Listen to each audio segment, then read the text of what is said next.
मेरे साथ जुल्म कर रहे हैं, मेरे साथ जुल्म कर रहे हैं, मेरे साथ बहुत ज्यादा जुल्म कर रहे हैं। ये मेरा हाल मोहम्मद मुर्सी वाला करना चाहते हैं, ये मुझे मुर्सी बनाना चाहते हैं। अस्सलाम वालेकुम, मैं हूं फैसल तारड़। इमरान खान की बहन डॉक्टर उज़मा की जानब से इंतहाई अहम प्रेस कॉन्फ्रेंस की गई है, जिसके अंदर तमाम अहम राज, खान का हुक्म, खान के साथ जो धोखा हुआ, सब कुछ बताया गया है। उज़मा ये मेरे साथ जुल्म कर रहे हैं, मेरे साथ जुल्म कर रहे हैं, मेरे साथ बहुत ज्यादा जुल्म कर रहे हैं। ये मेरा हाल मोहम्मद मुर्सी वाला करना चाहते हैं, ये मुझे मुर्सी बनाना चाहते हैं, ये मुझे मुर्सी की तरह जेल के अंदर मार देना चाहते हैं। उज़मा दुनिया को बताओ, मेरे लोगों को बताओ, सबको बताओ, ये मेरे साथ जुल्म कर रहे हैं, जुल्म कर रहे हैं, जुल्म कर रहे हैं। ये मेरी बात का जवाब नहीं देते, मैं तकलीफ में होता हूं, मेरा ब्लड प्रेशर हाई होता है, ये कुछ भी नहीं करते। उज़मा बताओ, ये मेरे साथ जुल्म कर रहे हैं। सुहेल अफरीदी से कहो तहरीक तेज कर दे, सुहेल अफरीदी से कहो जो तुम कर रहे हो उसके अंदर तेजी लेकर आए। ये था लुबे लुबाब, बार बार बार बार खान के अल्फाज के, ये मुझे मुर्शी बनाना चाहते हैं, ये मेरे ऊपर जुल्म कर रहे हैं, जुल्म कर रहे हैं, जुल्म कर रहे हैं। बार बार खान ने कहा मेरे साथ जुल्म हो रहा है, जुल्म हो रहा है, और खान खुश थे कि उन्हें शिफा इंटरनेशनल अस्पताल ले जाया जा रहा है, उनका इलाज होगा, लेकिन उनके साथ धोखा किया गया। मैं सारी तफसीलात आपके सामने रखता हूं, लेकिन बार बार बताने का मकसद यह है, खान ने बार बार ये अल्फाज रिपीट किए कि उज़मा मेरी बहन, मेरे साथ जुल्म हो रहा है, उज़मा ये जुल्म कर रहे हैं, जुल्म की इंतहा कर रहे हैं, ये मुझे मार देना चाहते हैं, ये मुझे मुर्शी बनाना चाहते हैं। बहरहाल हुआ क्या है, एक तो बड़ी तफसील के साथ डॉक्टर उज़मा ने बताया कि हमें 5 से 6 घंटे अडियाला में इंतजार करवाया गया, और उसके बाद अचानक जो है वो डॉक्टर फैसल सुल्तान भी थे। डॉक्टर फैसल सुल्तान के साथ क्या हुआ, उन्हें अलग काफिले के अंदर, अलग प्रोटोकॉल के अंदर शिफा इंटरनेशनल ले गए। अब वो उधर उधर इंतजार करते रहे, और खान को असल में पिम्स ले गए। अब पिम्स में भी बीपी शीपी चेक किया गया और कुछ भी नहीं हुआ, ना कोई मेडिकल बोर्ड, ना कुछ ना कुछ। खान का ब्लड प्रेशर लिया गया और ब्लड प्रेशर नॉर्मल था, यानी 120/80, यानी जो नॉर्मल ब्लड प्रेशर होता है किसी भी 25-30 साल नौजवान का, वो वाला ब्लड प्रेशर था। और उज़मा खान ने बताया, खान कहता है कि असल में, उज़मा खान ने भी कहा, खान को ब्लड प्रेशर नहीं है, एंजाइटी है, ये जो अकेला रखते हैं, ये जो टॉर्चर। अच्छा, एक लफ्ज मैं भूल गया, सॉरी। खान ने बार बार कहा ये मुझे टॉर्चर कर रहे हैं, ये मुझे शदीद टॉर्चर कर रहे हैं, मुझे शदीद टॉर्चर कर रहे हैं। तो बहरहाल ब्लड प्रेशर नॉर्मल था। जरा खान की सेहत के हवाले से बता दूं, लोग, क्योंकि लोग मुझे मैसेज करके भी सुबह से पूछ रहे थे। सेहत ठीक थी, ब्लड प्रेशर खान का बिल्कुल नॉर्मल था, और कैद तन्हाई की वजह से, टॉर्चर की वजह से ज़ाहिर है वो अजियत। और दूसरे नंबर पे खान की जो आंख का मसला था, उसके अंदर उन्होंने बताया बिल्कुल ठीक नहीं हुई, लेकिन बेहतरी है, पहले से बेहतरी है, अभी कुछ क्लॉट्स हैं लेकिन बेहतरी है। अच्छा, अब जरा डॉक्टर उज़मा ने जो कहा वो मैं जो है वो आपको बता दूं। एक तो असम्बलियों से इस्तीफे वाली बात जरा बाद में कर लेते हैं। इमरान खान का ब्लड प्रेशर नॉर्मल था। इमरान खान ने कहा मेरे साथ जुल्म हो रहा है, मैंने इनको बताया मेरा ब्लड प्रेशर कभी ज्यादा नहीं हुआ, मेरे लिए कुछ करो, मगर कोई सुनता ही नहीं था, कोई सुनता ही नहीं था। ये इंसान नहीं है, इमरान खान ने कहा ये इंसान नहीं है, कोई इंसानों के साथ ये करता है। और मैं आपको बता दूं, मुझे नहीं पता आप कितने जज्बाती होंगे ये सुनने के बाद, इमरान खान की बहनें रो रही थी जब प्रेस कॉन्फ्रेंस हो रही थी, तो नूरीन नियाजी रो रही थी। जाहिर है कौन बर्दाश्त कर सकता है। इमरान खान शिफा अस्पताल जाने पर खुश थे। इमरान खान एक ही बात कह रहे थे कि ये मेरे ऊपर जुल्म कर रहे हैं, ये मुझे टॉर्चर करते हैं। इमरान खान को अंधेरे में, बत्तियां बंद करके ना, पिम्स अस्पताल की कहती हैं, अंधेरे में लाया गया, मोबाइल की टार्च से, वो छोटी सी जो रोशनी होती है उससे रास्ता दिखा रहे थे, और उनका कोई खातर खास सिक्योरिटी के इंतजाम भी नहीं थे।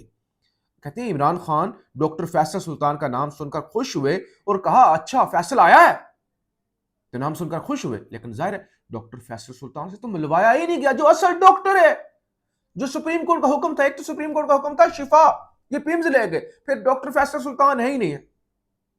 सुहेल अफरीदी अपनी मूवमेंट तेज करे, हुक्म आ गया, अभी सोहेल अफरीदी ने भी प्रेस कॉन्फ्रेंस में थोड़ी सी मुख्तसर गुफ्तगू की है कि सुप्रीम कोर्ट की हुक्म अदुली हुई है, सुप्रीम कोर्ट की तौहीन हुई है, जजेस की तौहीन हुई है, जजेस को अगर आपने फैसले पे इंप्लीमेंट नहीं करवा सकते तो अदालतें बंद कर दें।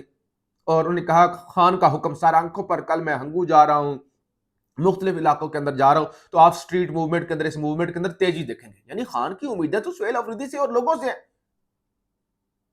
फिर सोहेल अफरीदी जब बोलने लगे तो दोबारा डॉक्टर उस्मान ने टोका कि इमरान खान ने स्पेशल कहा कि सोहेल अफरीदी को बताओ कि इस मूवमेंट के अंदर तेजी लेके आई। इमरान खान ने कहा इन्होंने मुर्सी को भी ऐसे ही मारा था। 4:15 बजे तक मुझे शिफा अस्पताल इंतजार करवाया गया, डॉक्टर फैसल, और 4:15 बजे कहा कि शायद वो नहीं आ रहे, तो फिर दोबारा मुझे अडियाला ले जाया गया, जहां वो कहते हैं मेरी डॉक्टर उज़मा से मुलाकात हुई। खान से फिर भी मुलाकात नहीं हुई। बहरहाल ये सूरत हाल है। सोहेल अफरीदी का बहुत बड़ा इम्तिहान शुरू हो चुका है। सोहेल अफरीदी ने कहा सुप्रीम कोर्ट के हुक्म को रद्दी की टोकरी के अंदर डाला गया है, सुप्रीम कोर्ट के जजेस की तौहीन की गई है, हम तहरीक चलाएंगे और तहरीक के अंदर तेजी लेके आएंगे। बहुत सारी डॉक्टर उस्मा ने बातें की ना, पूरी कहानी सुनाई कि कैसे गाड़ियों के अंदर लाया गया, कैसे गाड़ियों के अंदर ये लेके आए और मुख्तलिफ काफिलों को डिवाइड कर दिया गया। 2 काफिले, एक काफिला कहीं चला गया, एक काफिला जो है वो शिफा इंटरनेशनल चला गया, एक पिम्स चला गया। और उन्होंने कहा, हम भूल रहा हूं ना सारी चीजें क्योंकि अभी प्रेस कॉन्फ्रेंस हुई, और उन्होंने कहा कि हमें यह कहा गया अभी आपको आर्जी तौर पे पिम्स लेके आए सिर्फ आंख का मुआयना करवाने के लिए, बाकी जितने भी टेस्ट होंगे, सारा कुछ होगा, वो तो शिफा के अंदर ही होगा। वो तो और उस्मा खान ने कहा हम तो बड़े खुश थे। मैंने इमरान खान को कहा अभी रहने दो, अभी तुम ज्यादा ना बोलो, ये तुम्हारा ब्लड प्रेशर ना हाई हो जाए। बहुत सारी बातें करेंगे और वो बातें हम शिफा के अंदर। और उस्मा खान ने कहा मैं तो सारा साथ सामान पूरा सूटकेस पैक करके लाई थी कि हमने काफी दिन अब रहना है, इमरान खान का मुकम्मल मेडिकल चेकअप होगा। लेकिन इन्होंने इमरान खान के साथ धोखा किया।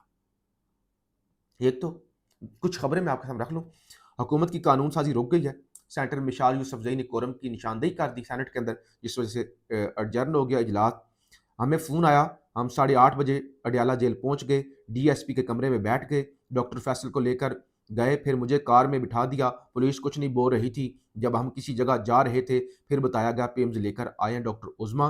बैरिस्टर गौर क्या कहते हैं? असेंबली में इस्तीफे पर गौर हो रहा है। इमरान खान डील वाला बंदा नहीं है। कौन है जो रात को अचानक इमरान खान को दूसरे अस्पताल ले गया? शायद आप नहीं चाहते कि हम इस सिस्टम का हिस्सा रहें, शायद कुछ दिन बाद हम इस असेंबली का हिस्सा ना रहें। यानी पीटीआई इस्तीफों पर गौर कर रही है। ख्वाजा आसिफ कहते हैं वज़ीर दिफा, इमरान खान की सेहत के हवाले से फिक्र की कोई बात नहीं, उनकी मजमूई सेहत बेहतर है और इन्हें ब्लड प्रेशर की अद्वियात दी जा रही हैं। ख्वाजा आसिफ के मुताबिक बानी पीटीआई से उनकी हमशीरा की मुलाकात भी करवा दी गई है, जबकि इस उम्र में अद्वियात का इस्तेमाल मामूल की बात है। अच्छा जईद भी बोले हैं, कहते हैं मालूम नहीं कौन सी कुव्वतें जो हालात को मामूल पर नहीं आने देना चाहती। सब ने यकीन दिलाया था कि ना एहतजाज होगा ना जुलूस, मगर रात के वाकयात ने कई सवालात खड़े कर दिए। डॉक्टर फैसल सुल्तान और डॉक्टर उज़मा खान को एक कमरे में बंद कर दिया गया। जायके इंसाफ आपसे कुछ नहीं मांग रही, सिर्फ इंसाफ मांग रही है। जब सुप्रीम कोर्ट के अहकामात नहीं माने जाएंगे तो फिर किसकी बात सुनी जाएगी? खुदारा मुल्क को खाना जंगी की तरफ ना धकेलें। सुप्रीम कोर्ट के हुक्म पर मनोहन अमल हुआ। डॉक्टर ने कहा ठीक है, जो साजिशी था वो अस्पताल किसी और चक्कर में आया था, उसका इलाज हुआ और वो चला गया नू लीग के नासिर भट्ट की जन्म से, ये कहा गया। बहरहाल ये सूरत हाल है और इमरान खान बार बार कह रहे हैं मेरे साथ जुल्म हो रहा है, मेरे साथ जुल्म हो रहा है, मुझे टॉर्चर किया जा रहा है, ये मुझे मुर्शी बनाना चाहते हैं। सोहेल अफरीदी मूवमेंट तेज करिए। आप सिर्फ सोहेल अफरीदी नहीं बल्कि इमरान खान के फॉलोअर और इसके अलावा इमरान खान की पार्टी पाकिस्तान तहरीक इंसाफ, अब इतना वाजिया मौक़िफ़ सामने आ गया। चले कम से कम पीटीआई को यह फायदा जरूर हुआ कि नौरीन नियाज़ी साहबा की मुलाकात हो गई थी मंगल को, रात को उज़मा खान की भी मुख्तसर मुलाकात होगी 10 मिनट की। तो अब डायरेक्शन बड़ी वाज़ेह आ चुकी है। अब सोहेल अफरीदी साहब और बाकियों का इम्तिहान है कि वो करते क्या है। और जाहिर है इस स्टेटमेंट के बाद, इस जज्बाती प्रेस कॉन्फ्रेंस के बाद, इस होशरुबा प्रेस कॉन्फ्रेंस के बाद पीटीआई पर प्रेशर बढ़ेगा और सिस्टम अगर चाहता तो चीजें रीसेट कर सकता था। जो मैंने पिछले वीलॉग में कहा कि सिस्टम ने पीटीआई को बतौर टूल इस्तेमाल किया कि वो नून लीग से कुछ मजीद चीजें हासिल कर सके, तो पीटीआई बुरी तरह इस्तेमाल हुई है, अदालतें इस्तेमाल हुई हैं। अब अदालतें तो कुछ नहीं करेंगे कि अगर ये पीटीआई कहते हैं ना अदालतें इंसाफ करें, अपने फैसले पर अमल दरामद करवाएं, पहले अदालतें अपने फैसलों पर कितना अमल दरामद करवा चुकी हैं। वो सबको पता है सोहेल अफरीदी के कंधों पर बोझ है। अब वो क्या करती हैं, अगला वीलॉग तफसील से आपके सामने सारी सूरत रखेंगे। पाकिस्तान जिंदाबाद।